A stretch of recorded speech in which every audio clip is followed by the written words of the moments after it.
अभी तो मैं शुरू भी नहीं हुआ हूँ। अभी से आप मंजिल ढूंढने लगे। मंजिल तो बहुत दूर है। मंजिल तो है बहुजन महापुरुषों का सपना जो है उसको पूरा करना मंजिल है। अभी तो मैंने उसकी एक ईंट लगाई है।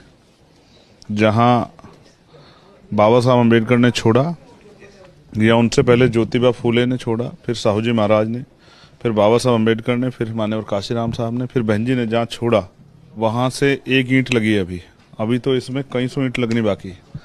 इस देश में बहुजन राज आएगा, हक वंचित समाज के लोगों का की पार्टी सत्ता में आएगी और उनके जरिए उनके जीवन में बदलाव होगा। जो आज़ादी के बाद अब तक नहीं हुआ वो होगा। इस देश में जितनी सम्मान का जीवन और लोगों के लिए, उतना ही दलित, पिछड़ों, आदिवासियों, मुसलमानों, जैन, सिख, बौद्ध, ईसाइयों के लिए भी होना चाहिए। महिलाओं के लिए, किसानों के लिए, मजदूरों के लिए भी होना चाहिए। हम इंसान हैं। हमारी जो समस्या है उनको भी सरकार को सुनना चाहिए, उन पर भी काम करना चाहिए। हम सिर्फ वोटर नहीं है, हम जानवर नहीं, हमारी भी सेल्फ रिस्पेक्ट है। सर, ये तेवर जो हैं अम्बेडकर वादियों के तेवर हैं, ये जय भीम, जय मंडल, जय जोहार वालों के तेवर ये बदलते नहीं है। ये तेवर मिट तो सकते हैं समय के साथ। जब हम ही नहीं रहेंगे तो तेवर नहीं रहेंगे, लेकिन जब तक हम हैं तब तक तो तेवर रहेंगे सर। और तेवर रहने भी चाहिए, क्योंकि हमने जो कुछ भी पाया है वो संघर्ष से पाया है। हमें रोकने के लिए जिस तरह घेराबंदी की गई, वो इस बात का स्पष्ट उदाहरण है कि कोई भी अगर कुछ करना चाहता है तो उसको रोकने के लिए सिर्फ सत्ता में बैठे लोग नहीं, विपक्ष के लोग भी बहुत बड़ा रोल अदा करते हैं। लेकिन आज मेरी किसी से शिकायत नहीं। जब टाइम्स मैगजीन में मेरा नाम आया था तो मेरे ऊपर ये जिम्मेदारी थी कि मैं इस बात को साबित करूं। तो बहुत लोगों ने मेरा मजाक उड़ाया। कोई कहता था मैं पार्षद का चुनाव नहीं जीत सकता, कोई कहता मैं प्रधान का चुनाव जीत सकता, लेकिन जबकि ये सच नहीं था। आज भी हमारी पार्टी के बहुत सारे जिला पंचायत सदस्य, हमने कई विधानसभा के चुनाव भी जो हैं जिन लोगों के साथ हम थे उन्होंने जिताया। लेकिन सबकी नजर ये थी, क्या आपको मध्य प्रदेश का चुनाव याद होगा, असेंबली का, जनरल असेंबली का, बहुत कम वोटों से हम लोग, हमारे एमएलए जो जीत नहीं पाए। राजस्थान में कई एमएलए हमारे ऐसे थे जो बहुत कम वोटों से हारे, कुछ 5,000 से, कुछ 7,000, कोई 11,000 से, और 10 सीटों ज्यादा हम दूसरे नंबर पे थे। लेकिन किसी ने हमारा संघर्ष नहीं देखा। सब लोग सोचते थे कि रिजल्ट आएगा तो माना जाएगा आजाद समाज पार्टी कुछ कर रही है। तो पहली बार आजाद समाज पार्टी का रिजल्ट आया तो अब लोगों के मन में उम्मीदें बढ़ी हैं, और तेवर हमेशा वही रहेंगे। जुल्म के खिलाफ बगावत है। अन्याय कोई करेगा तो उसकी खैर नहीं, उसके खिलाफ लड़ाई लड़ी जाएगी। सरकार किसी की हो, स्टेट कोई हो, ना ही किसी से दोस्ती, ना ही किसी से बैर। प्रिय साथी, आप मुझे बहुत लंबे समय से फॉलो कर रहे हैं। माने बहन जी जितना समाज को दे सकती थी उन्होंने दिया, बहुत काम किया उन्होंने। मैं हमेशा उनका आशीर्वाद, सहयोग मुझे मिलता रहा। मैंने उनसे बहुत कुछ सीखा है। लेकिन अब समाज भी ये महसूस कर रहा है कि जितना बहन जी करके गई थी वो समाज के लिए पर्याप्त नहीं है, उससे ज़्यादा होने की ज़रूरत है। और वो तभी संभव है जब उस बात को मजबूती से आगे बढ़ाया जाए। 2022 में समाज ने मुझसे कहा था कि इस बार हम आपके साथ नहीं, बहन जी के साथ रहेंगे, क्योंकि उनको चीफ मिनिस्टर बनाना है। समाज को ये लगता था कि बहन जी जो है आगे बढ़ सकती है। उसके बाद कई उपचुनाव हुए, समाज ने मेरे कहे से वोट दिया।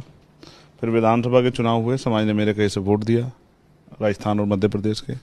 और अब लोकसभा चुनाव में भी हम 2 सीटों पर लड़े हैं।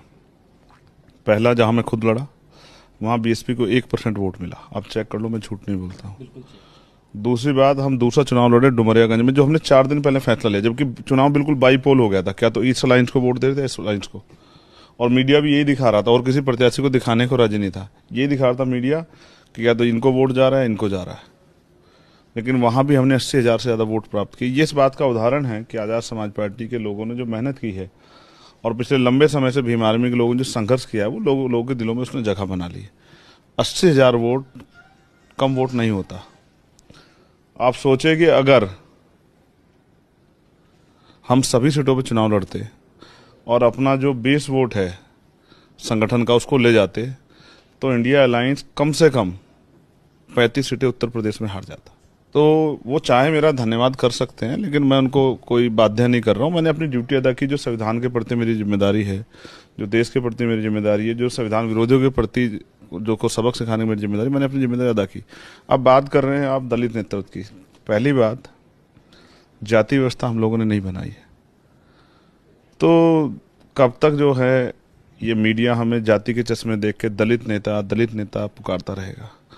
आप जाति व्यवस्था के आधार पर मुझे दलित नेता कह रहे हैं, तो मैं तब मानूंगा बीबीसी के लोगों को जब वो मोदी जी को उनकी जाति का नेता कहें, अमित शाह जी को, राहुल गांधी जी को, अखिलेश जी को उनकी जाति का नेता कहें। इस चरित्र को मीडिया को बदल लेना चाहिए। कल प्रधानमंत्री जब संविधान को नमन किए तो मुझे ये एहसास हुआ कि अभी तो एक अम्बेडकरवादी संविधान सभा में आया, देखिए कैसा बदलाव हो रहा है। जब आज़ाद समाज पार्टी के जरिए सैकड़ों अम्बेडकरवादी आएंगे तब देखिएगा हर आदमी संविधान को मानेगा, संविधान के हिसाब चलेगा। देखिए सर, ऐसा है, लोकतंत्र है, अभिव्यक्ति आज़ादी है, कोई कुछ भी कह सकता है, लेकिन किसी के बाप की बपोती तो है नहीं। रानी के पेट से तो राजा नहीं पैदा होता लोकतंत्र में। जिसको जनता साथ देती है वही राजा बन जाता है। काशीराम साहब जब आंदोलन चलाए, कितनी भी टीम कहे, लेकिन अपनी उंगली पे नचा दिए पूरा लोकतंत्र। जिसको चाहे चीफ मिनिस्टर बना दिए, जिसको चाहे प्राइम मिनिस्टर बना दिए।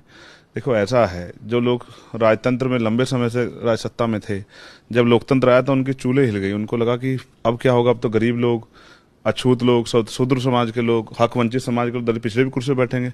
तो वो ये साजिश की है कि भाई लोकतंत्र में भी हम ही मालिक बने रहना चाहिए, इसलिए पक्ष और विपक्ष वही रहते हैं। अब समय समय पे मेरे जैसे लोग आते रहते हैं, उनकी कुर्सियां हिलाते रहते हैं, अपने लोगों को बिठाते रहते हैं। तो हम अपना काम करेंगे। फिर मैं आपसे कह रहा हूं, अच्छा आप सोचो, अगर हम 2 ही सीटों पे क्यों लड़े? पर्चा तो भरवाना था ना, बाकी तो हमारा संगठन था ना, तो ए बी टीम करना सब भूल जाते। लेकिन आप ये बताओ, क्या दलित समाज के वोट के बगैर जीते हैं विपक्ष के लोग? अगर किसी में हिम्मत हो तो हाथ खड़ा करके कहें कि हम इनके बगैर जीते हैं। कोई एक आदमी खड़ा हो कहे, अगर बिना हमारे समर्थन के जीते तो हाथ खड़ा करके देखे, अगली बार देखेंगे वो जीत जाएगा क्या? अच्छा, वो यहाँ पार्लियामेंट छोड़ो, अगर असेंबली में भी घुस गया, जिसके अंदर इतनी हिम्मत हो, हाथ बड़ा खड़ा करके बताया कि बिना हमारे दलित पिछड़ों के भी जीता के कोई, बिना मुसलमानों की कुर्बानी के जीता को, मुझसे उठवा दो। यूपी के जितने लोग चुन के अगर एक उठा के कह दे, फिर मैं लूंगा जवाब उनसे।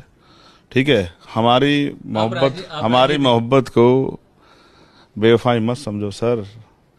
हम संविधान से प्यार करते हैं और संविधान, आरक्षण और अपने अधिकारों को बचाने के लिए हर कीमत चुकाने के लिए तैयार है। लेकिन मैं आपसे जो कह रहा हूं आप सुनना, अगर किसी इंस्टीट्यूशन में किसी दलित, पिछड़े, आदिवासी, मुस्लिम, जैन, सिख, ईसाई, बौद्ध, किसी भी वर्ग के बच्चे के साथ अगर कास्ट डिस्क्रिमिनेशन होगा, जैसे रोहित वेमुला के साथ हुआ, जैसे पायल तड़वी के साथ हुआ, तो आप ये देख लेना उस इंस्टीट्यूशन वाले की खैर नहीं है। किसी भी कर्मचारी को, अगर scheduled caste, scheduled tribe, backward minority कर्मचारी को अगर जाति और धर्म के नाम पे सताया गया डिपार्टमेंट में, तो उस डिपार्टमेंट में सताने वाले अधिकारी की खैर नहीं है। ये बात आप समझ लेना। आरक्षण और संविधान के खिलाफ बहुत टिप्पणियां हमने यहाँ सुनी, कोई जला देता है, कुछ कर देता है। अब अगर किसी ने ऐसी गलती की तो उसको जेल में जाने से कोई नहीं बचा पाएगा, चाहे सरकार उसके पीछे खड़ी हो, आगे खड़ी हो। अगर कोई महिलाओं पे शोषण करेगा और शोषण करके सोचेगा कि हमें कोई बचा लेगा, तो बच नहीं पाएगा।